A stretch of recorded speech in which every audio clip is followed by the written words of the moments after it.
سیدنا عبداللہ بن عمر رضی اللہ تعالی عنہ کہتے ہیں کہ ایک شخص نبی صلی اللہ علیہ وسلم کے پاس آیا.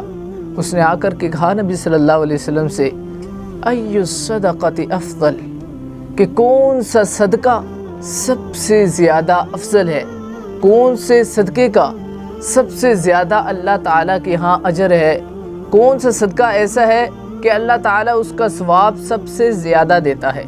تو نبی کریم صلی اللہ علیہ وسلم نے ارشاد فرمایا انت صحیح شحیح، کہ تو حالت تندرست ہو، تیری حالت تو صحت والا ہو، تو توانا ہو.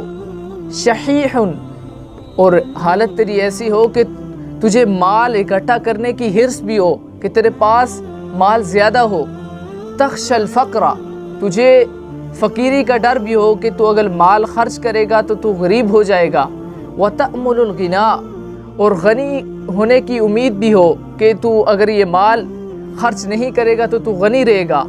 اس حالت میں تو صدقہ کرے گا تو یہ اللہ تعالیٰ کے ہاں سب سے افضل ترین صدقہ ہے. تو اللہ تعالیٰ سے دعا ہے کہ اللہ تعالیٰ ہمیں بھی ایسا صدقہ کرنے کی توفیق عطا فرمائے.